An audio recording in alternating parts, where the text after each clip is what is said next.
Welcome to Meet Your Neighbor, the podcast that highlights the people and stories that make Westbrook Village a truly exceptional community.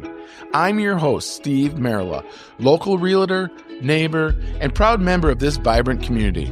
Each episode, we sit down with residents to learn about their careers, life experiences, and what brought them to Westbrook Village. It's a chance to connect, share, and celebrate the unique journeys that shape our neighborhood. Thanks for tuning in. And now, let's meet your neighbor.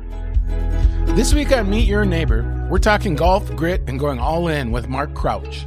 Mark was born in Arizona and has always had an adventurous spirit and a passion for diving headfirst into his hobbies. Golf, however, is the one that stuck, thanks to his grandfather who introduced him to the game. At the time of this interview, Mark was an assistant golf pro at Westbrook Village Golf Club. Since then, he shifted his focus to his growing business, AZ Golf Gurus, where he helps golfers sharpen their skills and enjoy the game even more. You can check him out at azgolfgurus.com. Now let's meet your neighbor. Hey, Mark, how are you? I'm doing great. How are you? I'm excellent. Thanks for having me on. Here with Mark. Now, what is your title here? How do we describe you for the Westbrook golf course? For the Westbrook Golf Course, I'm an assistant golf professional. So I just Assistant mainly golf. work in the pro shop there for the golf club, helping out its members get out on the golf course and take care of their needs in the pro shop. Nice. One thing about, we were just talking about this, but that you're not good at, I'm not good at, but Amy is great at, and I think she's a show-off. She definitely shows up. Yeah, she knows everyone's name. It's so sweet. And you go in there and she knows your name. I swear she's learning middle names now, just getting advanced moves on her Yes. name recollection. Well, let's start. I always like to start. Now, you're my youngest interview yet because I'm living in a retirement community, and Meet Your Neighbors about meeting your neighbors, and now it's extending into meeting the people around the neighborhood that everyone comes across. So you're 41 years old, which is, so let's see what your life story is like compared to, were you in Vietnam? I was not. No. A little bit before my time. Okay. Born in 83. Born in 83. All right. So where were you born? Where I was you born from? right here, actually. Oh, you grew up in Arizona. Yep. Nice. I was born in Baptist Hospital on 19th Avenue in Bethany Home. Really? Yep. So whole life in Minnesota? All right, in Arizona? Not my whole life. No, my mom was in the Navy, so really? we did a little bit of traveling. She did some training in Chicago, Florida, and spent some time in Norfolk, Virginia. So we lived in Virginia Beach there for a few years. Okay, so how was it traveling around as a kid? I was young. I mean, I learned how to bass fish. So in really? Virginia, we had a little pond in the back there. Oh, nice. And slammed a big 5-6 pounder, and I was hooked for life. Oh, really? Yeah. Do you still fish? Yeah. I did bass tournaments for a few years. Really? And fished a lot out Pleasant up north. Really? So here, yeah, I know Lake Pleasant. But are you that kind of guy though? You got into fishing and then you're in bass tournaments? I mean, are you just committed I'm that to kind of guy. When you get into anything, something, you're anything. in it? Yeah, Really? I'm 100%. I'm go. Got to know everything about it. Really? Yep. I think it served me well though. It really helps me get better at things very quickly because I'm dedicated. I describe it as maniacal. Like I just have a one-track mind. If I get into something, I just keep going and just dig. So I love guys like you because I use you as friends of mine that I'm like, hey, I'm thinking about doing this. I go, I'll be back to you in 2 weeks. Yeah. And I'll have everything I need to know about that motorcycle, that golf club, whatever I'm looking at purchasing. Yep. They do all the homework because they enjoy doing that. Yep. My family calls me the encyclopedia Oh, because really? I know just like a lot about a lot of different things, and I could, I think, talk pretty educated about many subjects. Really? And I can tell that you are not the kind of guy that learns it to talk about it like you're an expert, but because you enjoy the search for knowledge. Yeah. That's learning. awesome. Yeah. Yeah. Hopefully that never goes away. So what got you into golf? My grandfather got me into golf. So when I was real young, I was a really good athlete. I played a lot of different sports, always a starter.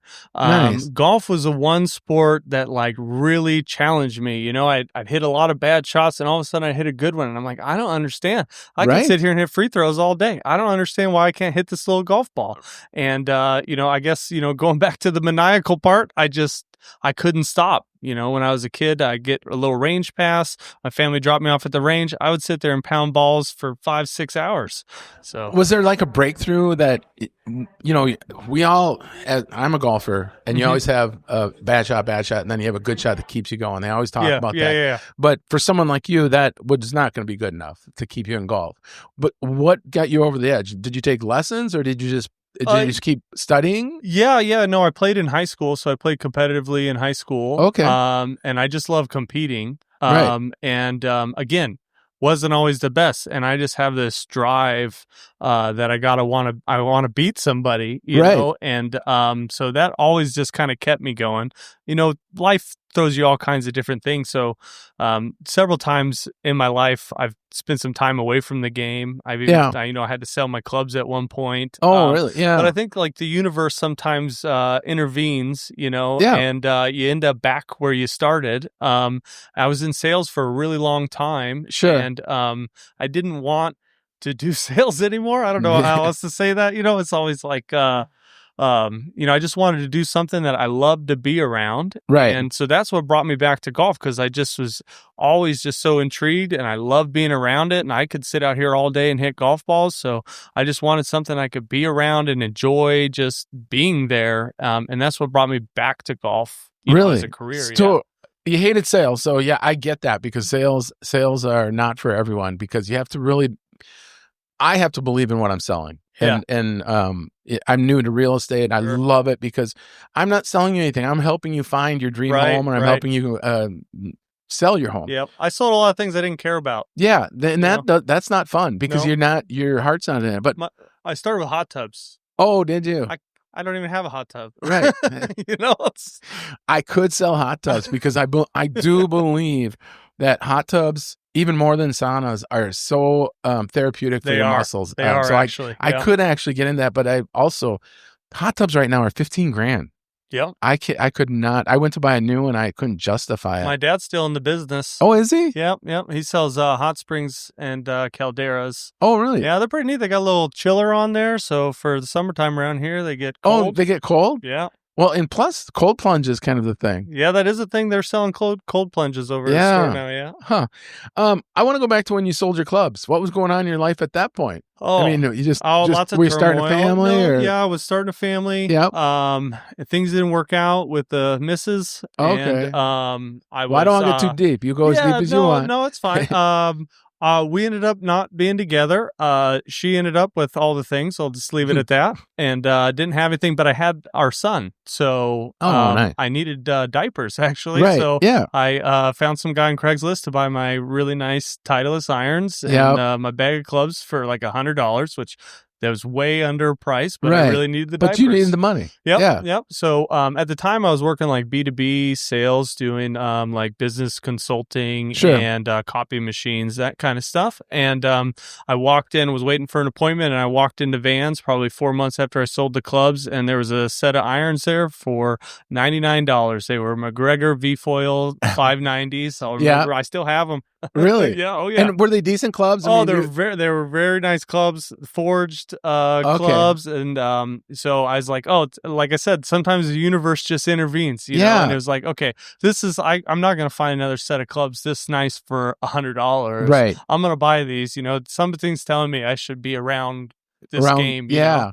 So do you? I mean, we've been talking for 7 minutes, but you seem to have a really positive attitude. Has that always been the case? I mean, you always see the glass half full? Yep. Is that your thing? Yeah. I mean, I guess not always. We all have low points in life, but yeah, I really, I mean, and I think it really serves me well for what I do, right? Because I'm always trying to bring people up. We're not trying to bring people down. No. We're trying to lift them up. Yep. So, gotta always be on that positive tip. I think that's really important. Well, and especially with what you're doing, because you're helping people get better at golf. Yeah. I mean, I know you work in the pro shop, and I know I know we're going to talk about what your dream is to be.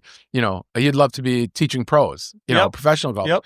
And you're learning everything about it. But for most of us, it's intimidating to go to an instructor, because I don't want you to see how bad. I want my swing. It's kind of like I want to lose weight before I go to the doctor. Yep. I want to get my swing a little bit better So you have something to work with. I've had people tell me that they're going to go practice before they take the lessons. Yeah, right. That's backwards. Yeah. You need something to work on. And and a lot of good golfers will say, well, you're just going to go reinforce the bad habits before you get a lesson that I have to break. Yep. So yeah, that's interesting. So how did you get to where you are now? So you had a life of different jobs and basically working to support your son and your lifestyle.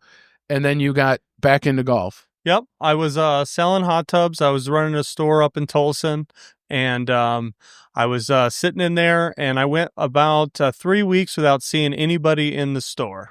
Oh, wow. And I said, okay, I don't want to do this anymore. I'm just sitting here, right? And I'm on some, YouTube rabbit hole. I'm just going down every day, you know, and I just wanted something that I really loved. And I figured if I really love something, I'll be passionate enough about it. Other people will sense that passion and things will just happen for me. So I called the Golf Academy of America and I enrolled. And that's where pretty much all started. So what's the Golf Academy of America? I don't have no idea. It doesn't exist anymore. But, okay. Well, you ran them out of business. Good job. Yep. I was their last one. Well, in fact, actually, we were the legacy class. We were the last graduating class. Okay.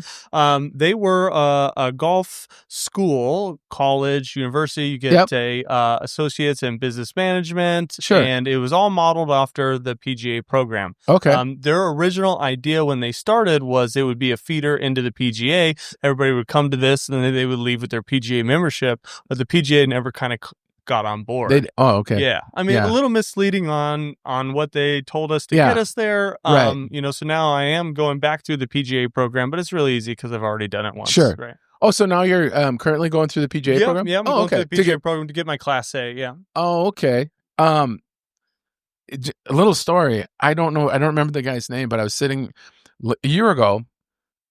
I was just flying back from Arizona to Minnesota, and I was sitting next to a guy, and I was, I think it might have been May. I was coming back to take my realtor test, and I was like sitting there at the airport, and he's like, "So what are you doing?" I go, "I'm making a change in my life." He goes, "Yeah, me too." I go, "What are you doing?" He goes, took a job at the PGA store, and I'm going to be teaching."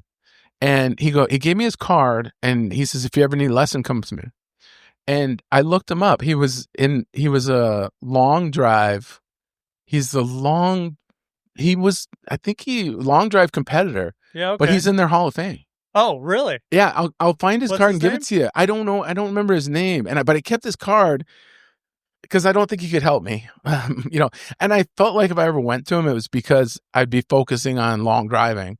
I think that kind of may hurt him more than help him. Yeah. But it was interesting to see him. He was going off to the PGA corporate office. Oh, yeah, to go do a seminar. You have to go 3 times. Well, each level you go through. So there's, you get your Class A. That's kind of step 1, and then you can pursue these other avenues. There's 3 avenues. There's course management, teaching, sure, and some combination of the 2, and then so you kind of choose once you get into the program like which way you want to go. Sure, but a lot of people don't stop there and they study all of the different aspects of it, I bet. And they become a master professional. Well, I'm sure that's what you're going to be doing because you have that desire, right? Yep. So you started. So you're coaching right now, and you have a business. What's your business called? I've been coaching for almost 9 years, maybe a little bit more than 9 years. Yeah. I was coaching while I was going to Golf Academy. Were you? Yeah. Do you have a success story? You got someone that you're really proud of? Well, one of the members here. Actually, really? Yeah. When he first came to me, I was working at Golf Tech right here in Arrowhead. Yeah. And he came in to see me. He was a 36 handicap. Okay. And now he's trending to be probably about an 8. Wow. I think he's like a 9.5 now as of like yesterday. And you're shot the best round of his life over here at the Vista, shot a 74. Wow. And he's your guy? He's been going to you forever? He's been coming to me for about 4 years, yeah. Wow. Yeah, he shows up every week. Wow, that is awesome. Yeah. Yeah, that's got to feel pretty damn good. It does. It does, yeah. Yeah. I mean, that's what I do it for. It's not to get paid. It's not for anything else. That's the motivation. Yeah. Motivation is to help people. Yeah. And help them understand what they're doing. And that opens the doors for them to really explore themselves. And that's what the game's all about. Yeah, and a lot of people say that, but I can see that you're very sincere about it. That's awesome, and I'm the same way. I always tell, and wives are hard because I tell my wife, I said, I just want to help people, and the money will come. Yeah, and it's like, okay, well, serving the mission. Yeah, right. My mission is to help people play their best game. That's literally my mission statement. Oh, that's awesome. And if everything I do in my business serves that mission, I'll be successful. Yeah, absolutely. Yeah. So tell me about your business. What's your kind of model, and where are you now, and where do you want to take it to? Yeah, so we do a subscription-based lesson model. So, one of the things about golf instruction and just learning any coordinated endeavor, right? It could be any sport. Even if you think about like some sports you played as a kid, I played basketball. I showed up there every week, twice a week. Yeah, played on Saturdays.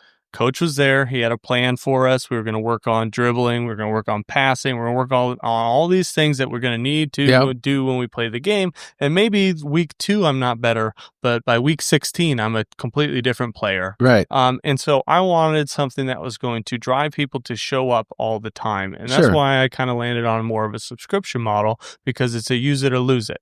Right. You buy the lessons every month. You're motivated to come, because otherwise they kind of go away. And that keeps people kind of coming back. With that being said, I wanted my, thought when I started was to make golf affordable. Right. Golf. Well, especially lessons. Oh, I mean, that's a you very gotta pay you got to pay over $100 for a round. Yeah. So, and if a lot of coaches are $100 to $120 an hour, that's on the low side of things. I mean, some coaches are as much as $250 an hour. I mean, I don't know what you're getting from them for $250 an hour that's worth $250. Sure, right? Like probably we're usually at the same spot. Yeah, $250. I'm usually getting legal advice, and that's saving me some money somewhere. Yeah.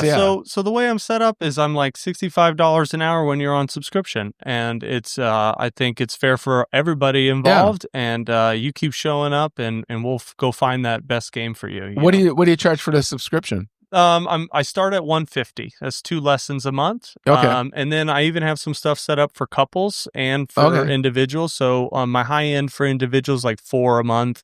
And we could break that up a couple of different ways. We could do a couple of lessons outside and then go get out on the golf course, or we could take them all out here. I have an indoor studio that I teach out of as well. So, as it gets hot here in the summer, we've got a place inside with some air conditioning. Oh, nice. Some nice video cameras and TVs, and we could really see what's going on. So if I want to get better, and I subscribe, I'll give you $150 a month, and that includes 2 lessons, and that's then 2 lessons a month, and then $65 for every additional lesson. No. It's that is the pricing. That level is $75, right? But my highest level is $65 a month, right? Okay. So the one for couples is 6 lessons a month, and they can kind of divvy that up between themselves. Yeah, nice. And that's $390. Is it working pretty good for you? Did you come up with that? I mean, you know what? The last year when I first came here, I tried to do the traditional packages. Yeah. And just what happens? 7 lessons. Yeah, right. Yeah. And what people do is they buy the package, they take a lesson, and then for whatever reason, they feel the need that they need to go master that technique, and they disappear for 4 or 5 months. Right. And then when they come back, guess what? We're still working on the same thing because they had no feedback. I mean, the important part of what we do is education and feedback. It's not that I'm out there moving you around and making you move different. I'm teaching you why you're trying to do it, what's the benefit to you, and then I show you how to do it and give you some drills. So the whole idea is like you go learn and get a little bit more coordinated in between lessons. Okay, you come back, we might still be working on the same thing, but that's okay, because all we're doing is developing coordination, and that happens over time. You know? You didn't come out of the womb running. You had to crawl first. Right. So I find you're very experienced for 41, by the way. Oh, really? Yeah. You've obviously had some good life experiences. When I look at golf and taking a lesson, I think, and I don't know if I asked you this, I asked some pro that was walking on giving someone a lesson. I said, what's your warranty? He goes, what do you mean? I go, if I take a lesson from you and you teach me something, can you guarantee me that I'll still know it in 90 days? Because it's a loaded question. There's no way you can guarantee, because you're gonna trend back to your old habits, or you're gonna. I mean, that's the thing about lessons, and I like your subscription model, because you have to stay on it. I mean, you have to. I always tell. I have a friend that's I never knew he golfed, and he's a bartender at a bar back in Minnesota, and he goes, I gotta go, I'm going to golf. I go, you golf, Chris? He goes, yeah. And he leaves, and the owner says he's a really good golfer. I go, yeah, when someone says you're really good, what does that mean? We've heard that before. Is that 99? Well, turns out he's +3. Oh, he's really good. Yeah. He's really good. He plays once a year. He doesn't, he still goes out and shoots under par. And I tell people, for me, I never played golf as a kid. I found the sport to be boring. Sure. I'm from the country, so it would have been really a lot of hurdles to overcome to go play golf. We didn't have a golf team. I wasn't into it. And the guys that got dropped off at their parents belonged to a club and got dropped off every day and hit balls every day all summer long their whole life, or they're highly coordinated, are the guys that can just pick up a club and go shoot, in the 70s and once a year. And that's that kind of guy. But those are so rare. Yeah. If I'm going to get good at golf, which I want to, I'm at a point in my life where I play golf so I can play golf when I'm 90. I just want to keep it going. My biggest compliment I get in golf is, Steve, you're so fun to golf with. Even as bad as, I can golf as bad as the worst player. I can golf decent, but I'm still fun to be with because I have an attitude about golf that it's a great experience. You're with people. It's a challenge. And it's, I have to remember, Dick Croffle, I interviewed a couple weeks ago, and I talked to him about golf, and I said, he's pretty good, by the way. Oh my gosh. I didn't know how good he was because I started talking to him because I play pickleball with him. Yeah. And I'm too intimidated by him to play golf because he's so good and he's intense. He's a very intense person. And that's a lot about our podcast, was about how intense he is. And I asked him, I said, did you, a couple things I said, do you feel better when you're beating all these guys and you only have one arm? He goes, no. He goes, that means nothing to me. He goes, my game is inside. I'm beating myself. I'm playing for myself. And I have to remember that because when you're with a foursome, and I'm a lot better at it, but you probably don't remember, but when you were a crappy golfer and you get on that first tee, that's a scary. And you don't remember that even Spieth almost hits feeling. People. Yeah. I love that. I think Tiger said it. He said, the moment I get on the first tee and I don't feel those first tee jitters, I'll quit. Really? Yeah.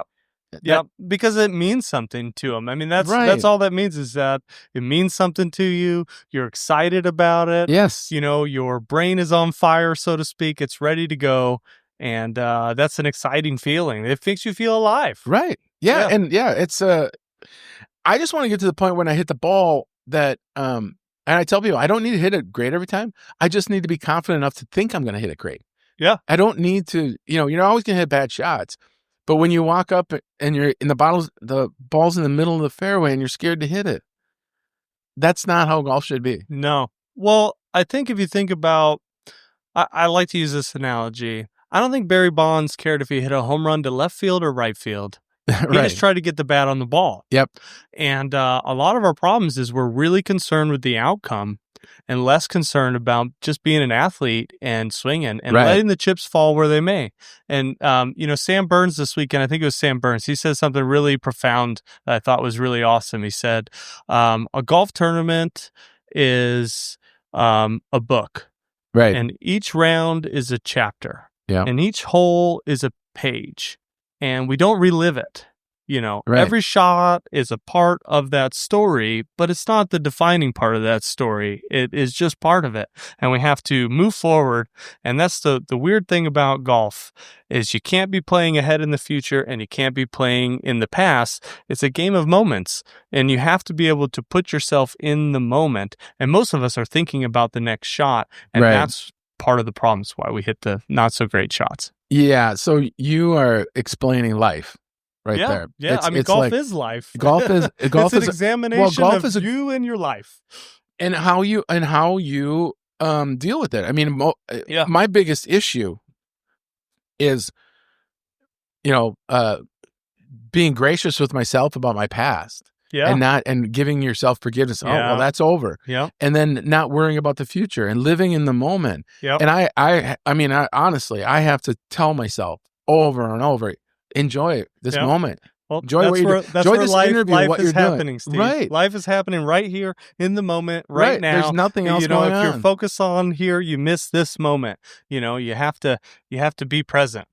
Well, I will tell you something, and I don't mean this because we're on a podcast, but I've known you through interactions in that pro shop, and I've always thought you were a positive person, but your view on life and giving me lessons right now on life, I love it. I think this is awesome. Thanks. Yeah. You're gonna be very successful. I appreciate that. Thank you very much. Yeah. So how are you a good golfer? I'm okay. Yeah. I don't think I'm not as good as I would like to be, but I don't focus so much on myself. Sure. So my game is what it is. I mean, I'm probably maybe play at like a 2 really? to scratch somewhere in there. Yeah. Wow. Yeah. And do you like playing more or less than you like teaching?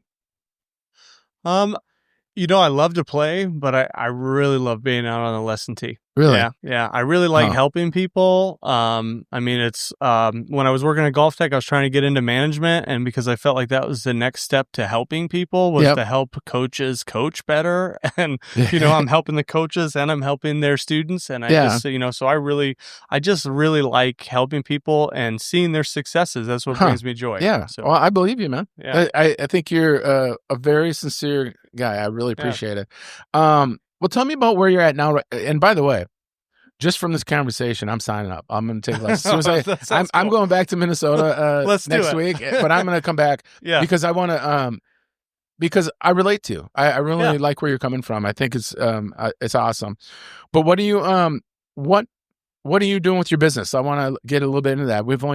We're at 25 minutes already for a 30-minute interview. It goes by like this. I mean, I'm just trying to grow and help as many people as I can. So I'm teaching here out at Westbrook Village, and I'm trying to build up my indoor studio a little bit over. It's a little bit farther east. Yeah. But you're getting people to come out there, and are you getting people around that area? Yeah, I'm starting to get some people that are around that area. Everything's kind of organic. I don't really advertise. So I just need a couple people, and I help them get better, and then more people come. That's like that's I said, awesome. We talked about that already.